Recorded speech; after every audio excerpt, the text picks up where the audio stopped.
Yay, music. Yeah.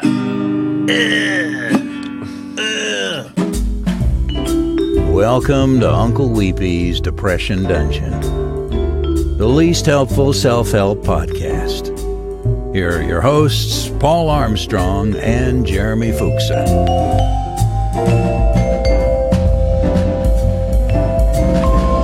Found a lovely A uke? well, No, that was a it's guitar. it's basically a guitar that has been tuned and cost about $10. We got an old those guitar like first- that. First act suckers, you know. We got this old, nice-looking one, but the strings are so old that I can't tune it, and the tuning keys are real tight. It's like it's like an old school tuner, like has the threads are real visible for the tuning, and it looks like a classical guitar because it's shorter, a little bit shorter. Yeah. It's a nice like guitar, but I can't tune it worth shit. It's kind of one of those things where it feels like it's kind of frozen up a little bit. Yeah. Like I'm afraid to tune it too much because I can't tell if the string is taut or the key is just not is tight from being old. Because there's nothing worse than that string pop. Oh, I hate that. You're like, oh my eye. You lose a nut, and that's how One Nut Willie got his name. You know the famous blues guitarist One Nut Willie. I was just gonna say that. Literally, famous One Nut Willie, and his song "I Got One Ball." He's really on the nose, a little bit too much on the nose with the songs, but So, you sing from experience, right?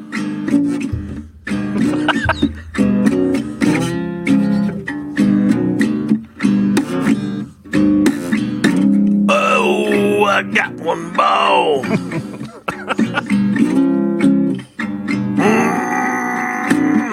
It hurt. Yeah, I'm sure.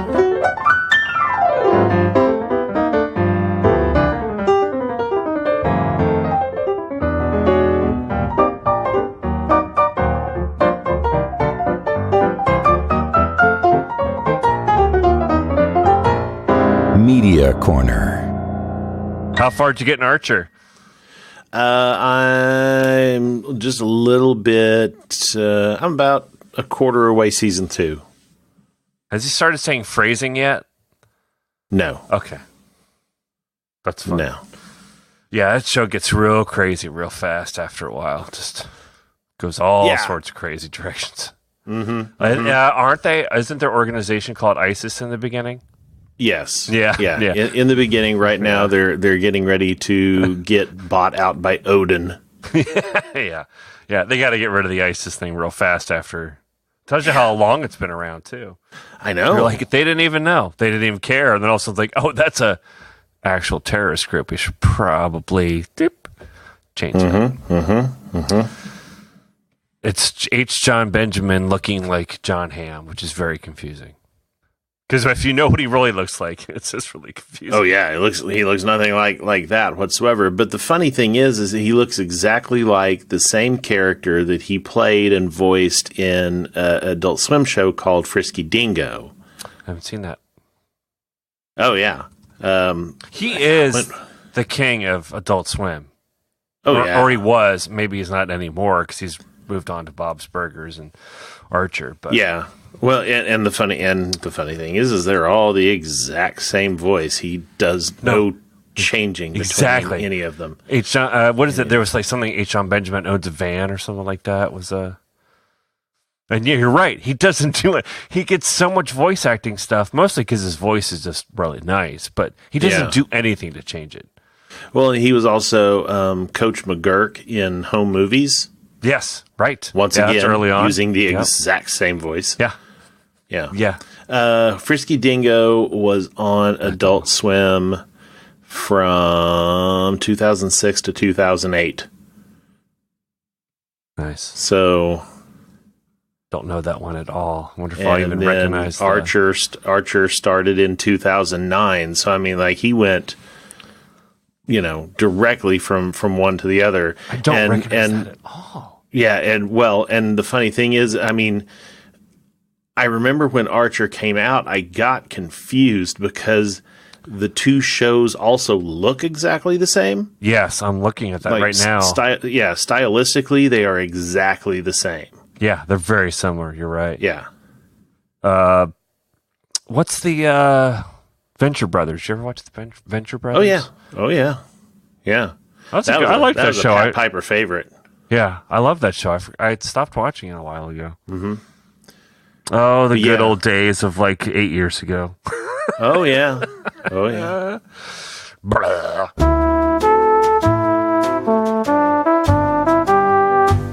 What is even happening? Someone just on Twitter they found the 2011 South by Southwest photos, and that was a good reminiscing. That back when Happy Cog did a big party out not in Austin, a little bit outside Austin, if I remember right, didn't they? Was it the karaoke party? Yes. Yeah. It was outside of Austin. It was near a movie theater, if I'm not. It was out where they did all of the first year film stuff, if I'm not mistaken. It was at, I believe, the Scoot Inn. I wonder if Scoot McNairy owns that. He's an Austinite. I don't know. See, the Scoot Inn, which has been there since 1871. So no, then it's like right. It's right outside of. Love that place. It's such a dive. It's such a dive. It's right outside of downtown. Yeah. I don't know north anything in Austin. I don't know why. Yeah, I have no sense of place in Austin for some reason. Yeah, it was. I it assume was quite it's north, the dive, but I could be wrong. Because South Austin, I know, is across the river. Right. It wasn't that way. Nope. Anyway. No, it really was just right off the other side of the interstate. So it was really kind of still in the middle of everything, but not too super far. You have to loop around. I participated in the karaoke contest at the Happy Cog party. I am sure. I'm almost positive we probably crossed paths many times. Well, I mean, do you ever remember a big, huge, tall guy who sang Lisa Loeb's "Stay, I Miss You"? Probably, but at that point, I was probably so drunk I don't remember a lot by the evening.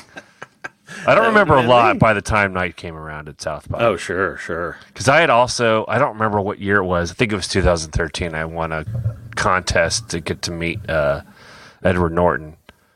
Wow. At South by. Met him and what's his name? I thought you was a horny toad from Oh Brother. Blake Nelson, something. Blake Nelson. He was awesome. Ed Norton was an asshole, but well.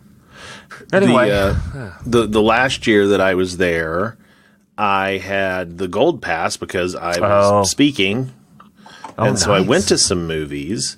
And I went to a movie that was written and directed by Simon Goldberg.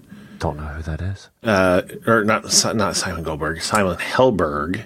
Okay. That people know as Howard Wolowitz from Big Bang Theory. Okay. And I happened to walk out of the screening, like right behind him, and he's like 5'2". Just tell him that his show sucks. I'm just kidding. Yeah, well, I actually really enjoyed his movie, and so we talked about the movie, and I mean, and he was not an asshole, but he was also very, very short, and very very awkward. That's interesting.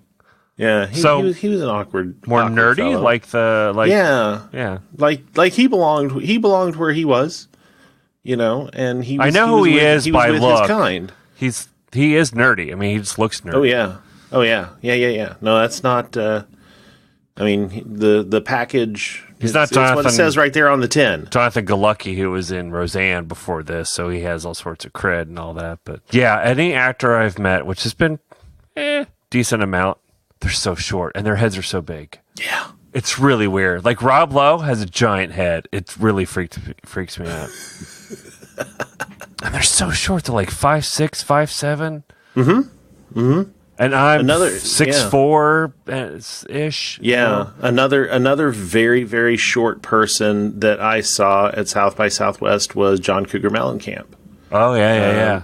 And I mean, and that was a really weird thing. I just happened to be walking down the street, and he was outside smoking a cigarette. But I was Of course he was. Holy fuck, that was John Cougar Mellencamp. Also walked by Tim Heidecker at South by Southwest. He actually seems tall. Yeah, so Tim Heidecker was not short. Yeah, he seems, because watching Master of None, seeing him with Aziz, who has to be very short. He's like just a towering skyscraper. What's good? Oh, did I tell you that I saw Def Leppard like a couple weeks ago? No. Oh, so they were in Cincinnati, and we were walking back from lunch, and there was this really nice tour bus in front of a hotel. I'm like, oh, I wonder what band's in town.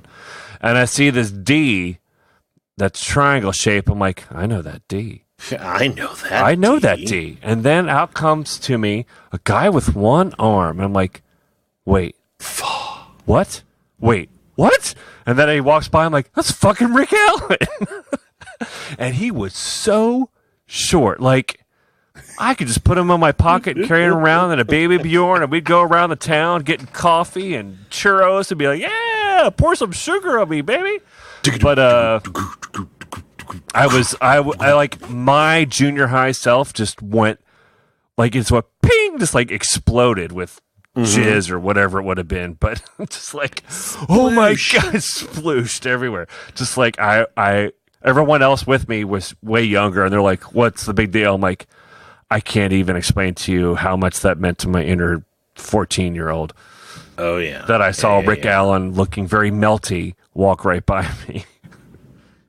I don't want to look like I've melted by the time I get to like 55. Is that because is it because people lose weight, or I don't know? Skin loses some elasticity. So I think there's some surgery going on, because I've watched my dad age. He never got melty looking. Have you been watching the new Arrested Development, or do you ever watch? Everyone looks like they've melted. It's just basically what it is. It's just like, I think it's just a Hollywood getting older thing. It's like people are trying to do chemical peels, but their faces are still saggy because, you know, you get a little bit more round and a little bit more droopy, and they're trying to pull it all up. It just feels like they've melted. Kids these days. I have topics. I don't. You have topics. I have things that have been on my mind, and two of them relate specifically to where you are. Okay. One is, I don't know how I forgot about Subtropolis.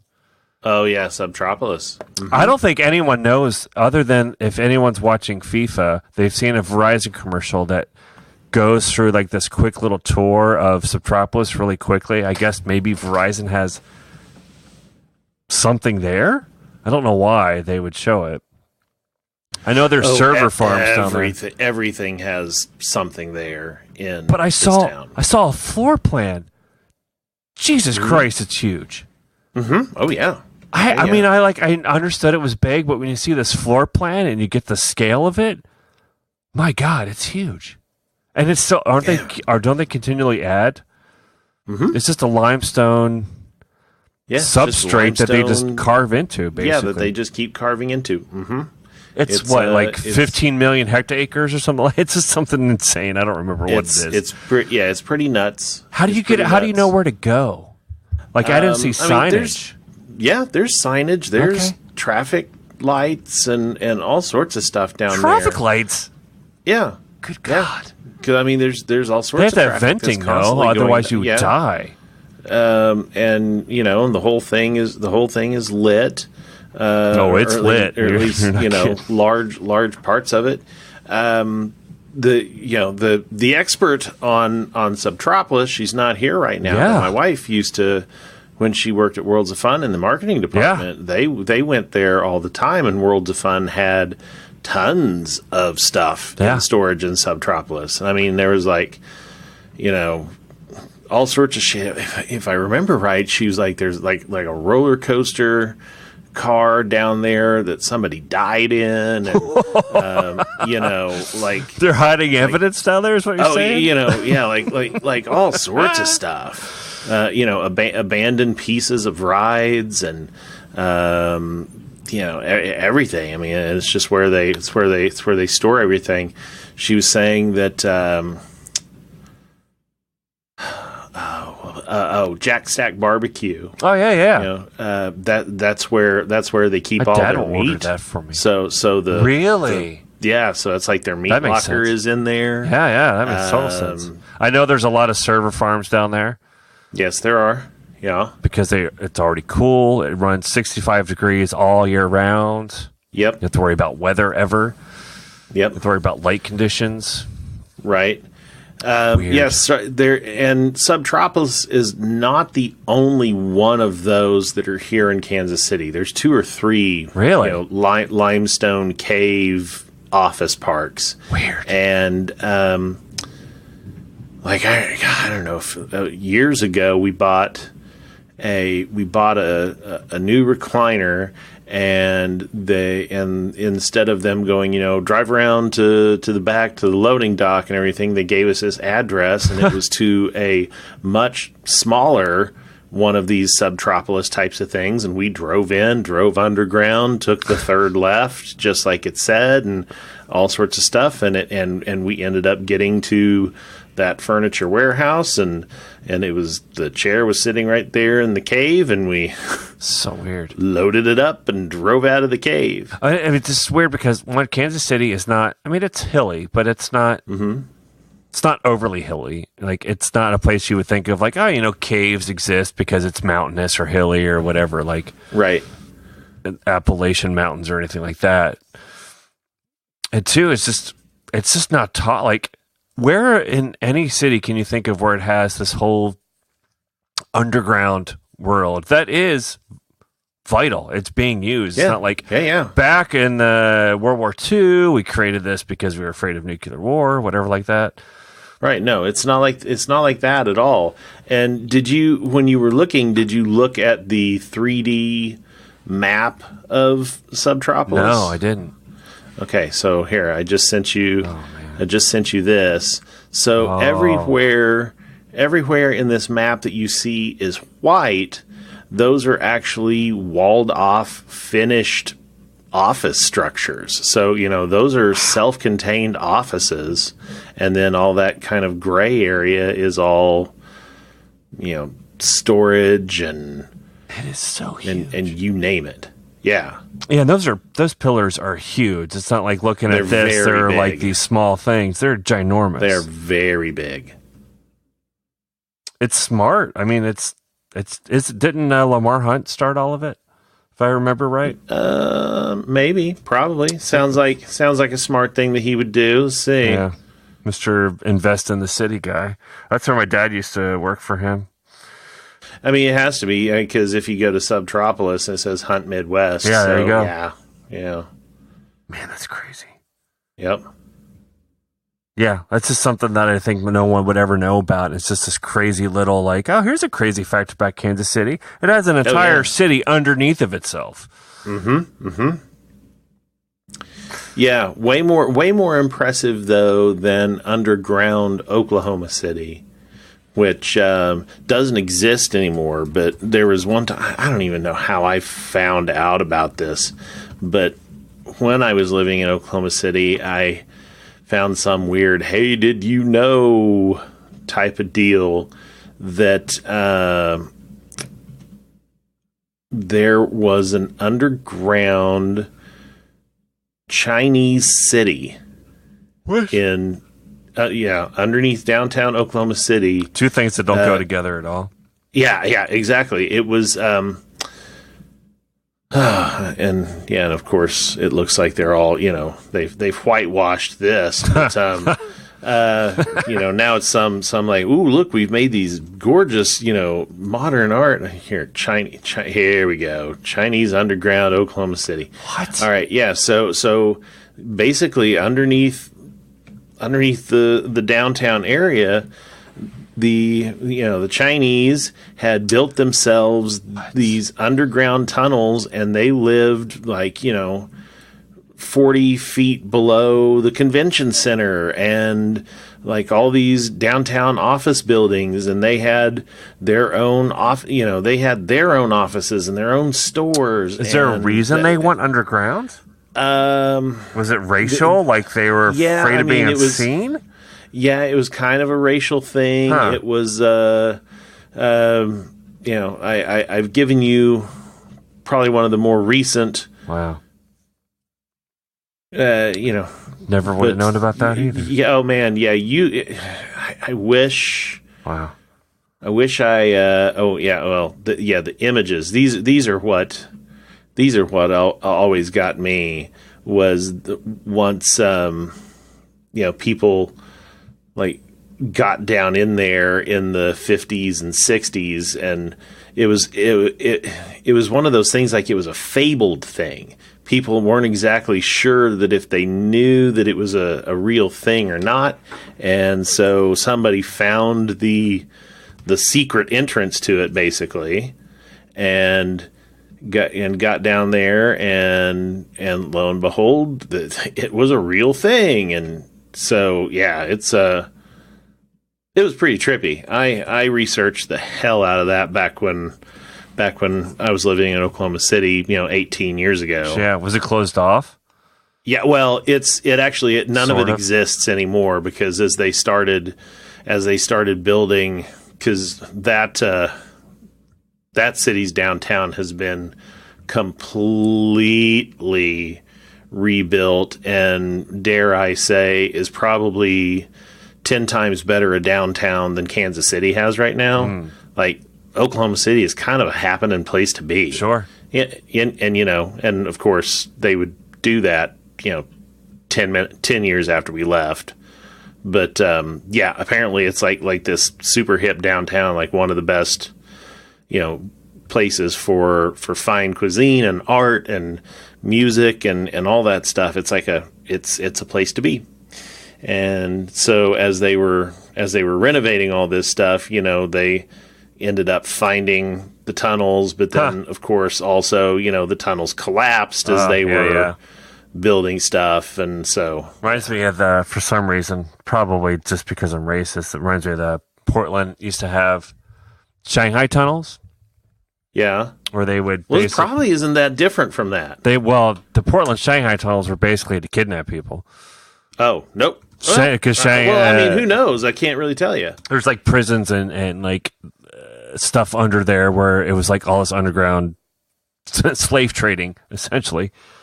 So is that what the old Shanghaied statement of "I got Shanghaied"? Correct. You got it. Shit, dog. Also, the only thing that I guess there's a lot of underground hiddenness in any city. Like Cincinnati had built 80% of a subway, which would have been right after New York City's subway, and it got so corrupted that it just failed. But the city has like 5 miles of subway underneath of it that just sits unused. Weird. Like 1910 or 12 or something, it was pretty much ready, but like a new mayor got elected and it just stalled. Like it followed the old what's the canal? Erie Canal.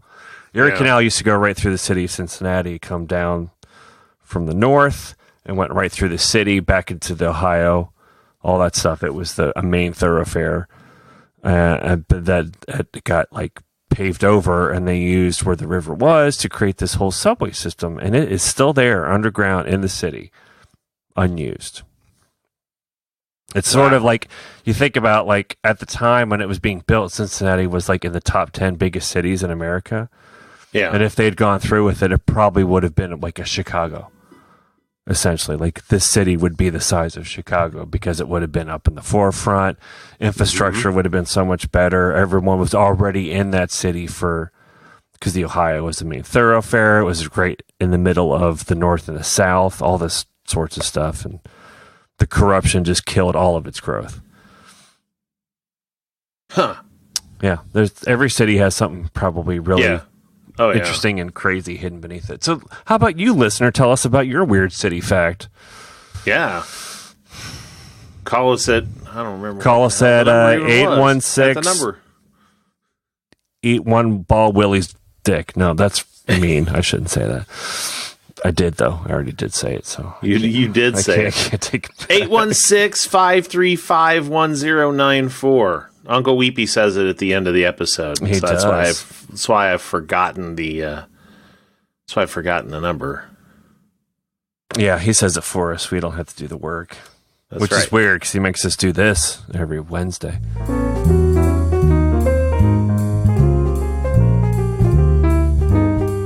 Let's get serious. Do you know what AMG Services is?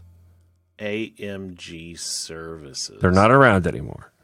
No, I do not know what that is. They were a payday loan company Okay. based in Overland Park Uh-huh. that basically was a illegal company that said they weren't in Kansas City. They said that they were on an Indian reservation so that they were protected from state authorities on loan requirements because they would charge, 800, 1,200% interest rates. And I saw this on a docuseries on Netflix called Dirty Money, which is really good. It's kind of horrifying. Basically, it's like, hey, this is what happens to capitalism after a certain amount of time. All it seeks to do is exploit everyone. But it's about Scott Tucker, who was the CEO. He's like a race car driver after a certain point. He made $400-500 million from this company. Basically, their whole scam was, I don't know if you've ever heard about payday loan scams. I mean, obviously they always have high interest rates. Those, yes. Part of it, but he's the proprietor, the person who really came up with the whole idea of like, go to an Indian reservation. I think he went in Oklahoma or somewhere. They have certain protections against state laws because of, we fucked them over pretty good and just give them a pass. But basically, they're not really there. They have like a P.O. box essentially there in a person's name.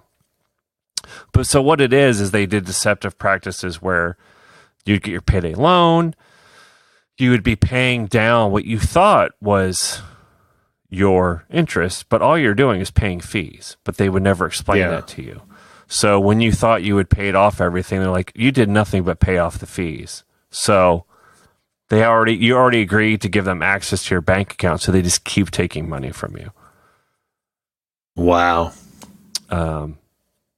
So basically, it was like, I borrow $300 and you take $90 a month from me for the next 10 years, and I am broke. Woof. And they used to protect themselves with saying, like, you can't sue us. We're in an Indian reservation and we're kind of beyond your reproach. But it's recently that he and his lawyer, which is pretty crazy, both got sentenced to jail.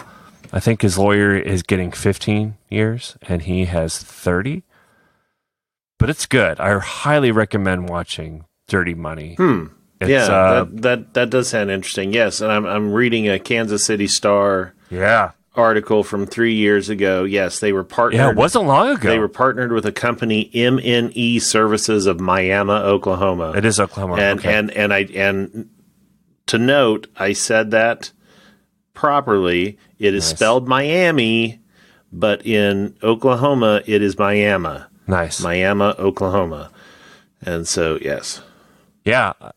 I don't remember ever hearing about it, but that was a huge screen because he owned a ton of other payday loan services out there, cash advance stuff, all that stuff. He just owned a ton of them. Yeah. And I'm trying to think. I mean, that city, Miami, Oklahoma, that's not in a reservation, is it? Okay, I got to look. It is, apparently. They're on a reservation. Oh, yep. It is the capital of the Miami tribe of Oklahoma. Yeah, it's in a reservation. So, it's native land. All right, then. Yeah. Like, it's something I wouldn't have known about. I bet you Kansas City people didn't know about it. Although people had to be employed there. I think they had some 500 employees. Oh, that's probably half the town. Well, in Overland Park. Overland Park's pretty big. Oh, I thought you meant No. In Oklahoma, it was like 3 people. Yeah. Yeah. They had some dude who owned casinos who agreed to terms and services with them for a fee. In 2013, it was estimated that there were less than 14,000 people in this town. So there you go. Yeah, it wasn't about them employing people in that town. Small town, but it's not big. They didn't care about employing people in the town. They cared about protecting themselves from getting sued. Right. Yeah. But there's other really, really interesting stuff. It goes into VW, the whole VW diesel scam. If you remember that. Yes. I didn't realize how far back it goes and how deep it goes. It's crazy. Oh, see, I figured that was a pretty... It's crazy. Wow. Eye-opening. They go into some drug company scam. There's a company called... starts with V, Valuant or something like that. They're a Canadian-based drug firm, and all they did in the like 2010 on, was buy really small drug companies, and you'll know this practice when you hear it. Buy these drug companies that made one drug and up the price of that drug 800%. Oh, kind of like Dick Ball and his... Correct. Like Shkreli, the evilest... Yeah, Shkreli, that's it. All he did was borrow from what this company was doing. But basically, what's even worse, not only did you do that, this is insane. I had no idea this was happening. They created fake pharmacies to fulfill fake drug prescriptions to bill health insurance to get the money back. Okay. Because what happened was that everyone on the stock market saw their volume decrease, but their profits increased, clearly, because, not many people can afford it, but the people that can, with the health insurance, they make a whole lot more money from, $50 a pill to $1,200 a pill. Like this one family they talked about, their drug costs were $300,000 a year now because of this one drug that they depended on for some disease. Oh my God. But they had health insurance, so they were helped. So what they kept doing is the health insurance companies realized what was happening and declined to pay for it because they knew it was a scam, because they saw where the origin was, which is this drug company. They created fake pharmacies to mask the drug so that it would get to the health insurance company so that they could make the money off of it. And guess what? Nothing happened to them. Of course not. It's why would it? Yeah. And there's only 6 episodes. The last one is on none other than Donald J. Trump. Oh, well. And all of his businesses. Convenient. Not anything about politics at all. Right. It's all about his businesses. Sure. And his business, the way he did his business, tells you everything about you need to know about where we are now. So again, I highly recommend it. It's not encouraging at all because it's basically saying this is where we are right now, which is unfettered greed leads to all sorts of horrible moral decisions that people make because they just want money. But like you'll see the Scott Tucker, like I don't know why. For some reason they were showing his neighborhood where he lived, the super modern house. I'm like, that looks like Kansas City. I didn't know it was in Kansas City to start. But I watched it, like he had all these Ferrari race cars and Ferrari cars, and he had like this kind of sleek modern house amongst all of these houses that looked nothing like it, but the big giant mansions looked familiar to me. I'm like, those look like a specific kind of Kansas City house where it's like that shingled roofing, and Yep. A little bit of the stucco and brick. And I'm like, that looks like Kansas City. Then they talked about this is Overland Park, and it was right on this golf course. I'm like, of course it is. Of course it is. Because there's a lot of, from the short amount of time I lived in that area, I'm like, it feels like since there's not a whole lot else in this area, that is primarily an area built upon consumerism. Mm-hmm.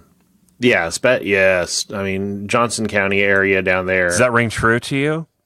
Well, yeah. Not from where you are, but from like Overland Park, Johnson County. Yeah. Down in that area that's exactly it. I mean, it's like a mini Beverly Hills. Actually, not mini. It's huge. No, you're exactly right. It's where that area is where all the good stuff is. Yeah. So, if any of the, the good, trendy, hip things that the world enjoys decides to come to Kansas City, that's where they stick it. So when Whole Foods comes, that's where it goes. Yeah. Dean and DeLuca, that's where it goes. Crate and Barrel, that's where it goes. In and Out. And so, the list goes on and on and Shake on. Shack. The REI, it's down there. It's, so yes. Yeah. Let's remember when lived there in high school, but even then, coming from the East Coast there, I'm like, since they don't have beaches or mountains or even other cities to get to quickly, they've built their values upon consumerism. Get this, have this, be this, do this. Lots of really nice cars, enormous houses, people dressing nice, go around for Halloween trick-or-treating, you get a whole can of Coke or full bars of, full candy bars. Yeah, the good shit, sure. Yeah. Anyway, it's just a really interesting, it's a good docuseries, if not, just for insights into like, wow, it's all pretty present stuff that just happened. You're like, wow, stuff's just going by so fast that I can't even pay attention to what's happening in the world anymore. Yeah. And I like those. I like the shows that are coming out that are those just nice, short, 6-8 episode things. Like I can gobble them up in a day or two. Did you start to watch Evil Genius at all? By the way, no. Did we talk about that? Did we? I don't know. Did we? I don't know. I don't remember. I don't know. It's only 4. I'm not sure. I think it's only 4 episodes. And it's about the collar bomb. It happened like 5 years ago, 6 years ago. The collar bomb? No, we did not talk about Really? this. Oh, it's so good. We did not talk about that at all. So I don't know if you remember that. Do you remember that? My list. Oh, yeah, I totally remember. A guy randomly walks into a bank, asks for $120,000. He has a collar around his neck that is a bomb. He has a umbrella gun for whatever reason and leaves like a 12-page ransom note. Oh, this is the one that had the cover photo of the lady that... Oh, yes. Yeah. I was super intrigued by the cover thing. It is so crazy because you just think it's about this bombing, and it is not at all. It gets, wow. It's just, it's good. Watch. Very much so. Watching that. Okay, I'm going to stick that. It's nice and short. It packs a punch. Before I watch Glow. Yeah. Yeah, Glow new season's coming soon. Whoa. What was that? Well, yeah. Was that just the Netflix sound I just heard? Yeah, that was a da-boom. Yep. Netflix docuseries are pretty amazing overall. Yeah. From anyone that I've watched, I'm always like, wow, that was really good. Yep. Yeah. Well, I spent quite a bit of time over the weekend talking. My aunt from Oklahoma City came in for her annual visit, and on Father's Day weekend. Yeah. Oh, okay. Yeah. Her birthday is in July, and she used to come in for her birthday in July, and then and part of her annual visit is always going to a Royals game. And then we were all like, hey, you know what? It really totally sucks to go to a Royals game in the middle of July. So let's start having this earlier. So, that just started to be the thing. And so we got to talking about, because just like we mentioned in the last episode, we had cut the cable. And and so we were showing her, here's how we watch all of our shows now, and it was a tour of all the streaming services. Yeah, I mean, we do some Hulu, we do some Netflix, we do some Amazon. Yeah, and she was like, well, she bought something or other that came with Netflix, and she's like, but I've never turned it on, I've never activated it or anything, and I'm like, that's what you got to do, because quite honestly, that's where all the good things in life are now. Yeah. There's so much content out there. It's overwhelming. Yeah. Like, you're just starting to watch Archer. I'm just starting to watch BoJack Horseman. Yeah, that's another one that I really want to watch too. Like I started it, I didn't get into it. I left it off by the side. I'm starting to watch again. I'm like, oh, this is pretty good. Yeah, who made BoJack? I don't know. I just know Will Arnett's a voice, and so is Aaron Paul, and several others. Jermaine Clement. Oh, that reminds me of. He might be. No, it's no. what's Paul her F. name? Tompkins, that's what I'm thinking. Yeah, Paul F. Tompkins is Allison definitely Bree's in it. Allison on there? Bree's in there. So is what's her name? Strangers with Candy. Amy Sedaris. Yes. Yeah, Jesse Novak. Who? Jesse Novak. Yeah. That name sounds familiar, but I don't know who that is. What else has he made? Oh no, he was the composer. I know Novak from The Office. Oh, BJ. That's BJ Novak. I wonder if that's what I was thinking. Yeah. There's just so many things to watch. I just can't. Like, there's new, I haven't watched the new Arrested Development. I haven't watched the new Kimmy Schmidt. I haven't watched so many things. Glow's going to be coming back. Glow first season was really good. I'm watching Handmaid's Tale and feeling like this Trump administration is completely watching it and saying, like, that's a good idea. We should try that. Yeah. Yeah. I want to die. This week has been a hard week of news. Hard week. It has been. And, I'm just going to put it out there. I put my head in the sand. I mean, this was just a stroke too far. I can't look at it. I just can't look at it because it's too hard. And good on all my Facebook friends that are fighting the good fight and out there and calling it out for what it is and doing the things to try to do something about it. But man, it's just everything that I feared that this administration would be about, and it's proving to be true more so than I even thought. Like, this is way more horrifying than I could have thought. Oh yeah. Yes, I understand that Obama was not great with they detained families and whatnot, but this was just something wholly different. This is a completely different thing. I liken it to, and I've heard other people say the same thing, of like an arsonist or someone setting a fire, everyone knowing they set the fire, but him blaming everyone else for this fire. Like, why did you make me start this fire? And then putting the fire out and then saying, like, well, look what I did. You should give me a whole bunch of praise for that. Like, what? No. You started it. You blamed other people for it. We know you started it. And then you put it out and you expect to be praised for it? What is wrong with you? Yeah. But people are going to buy it hook, line, and sinker. Like, yeah, look what he did. He stopped it. Like, he also started it. There's no reason for him to do it. Yeah, it's discouraging, to say the least. Not that this last 2 years have not been nothing but discouraging. It's just one little erosion of humanity after another. Yeah. And that's, I think, maybe you're like me, that's what made this just one step too far. I'm like, what I know will happen is that we'll have looked at this, he'll have eroded even more of our expectations of what a president should be, and he'll do something even worse again. There's no penalty. There's no justice. There's no recourse. Right. We can just shake our fists in a little rage and nothing will happen. I think that's what mostly frustrates me.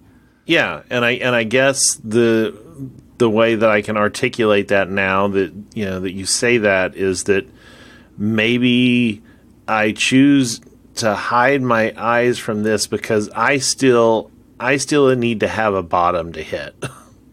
Yeah, we're falling and we keep thinking we've hit it, right?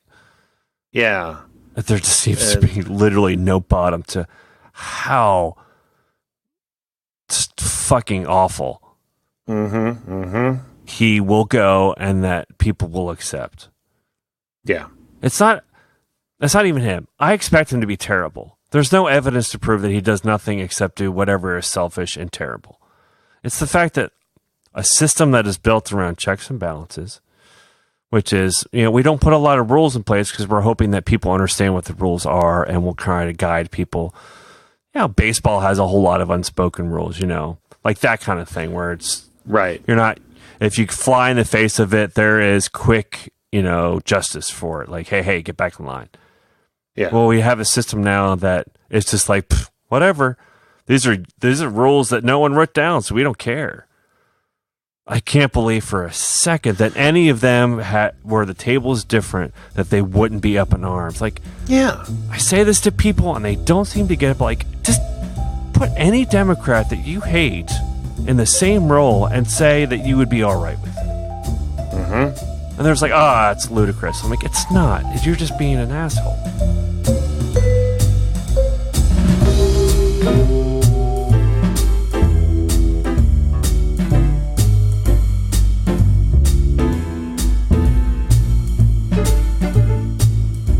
You have questions or topics for the show? Call 816-535-1094 and leave a voicemail. Or reach us on Twitter @UncleWeepy.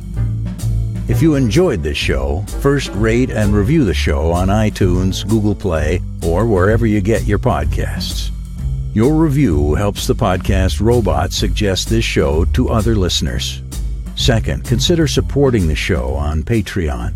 Patrons of the show get access to exclusive after-show material. Several levels of support are available. Visit patreon.com/UncleWeepy for details.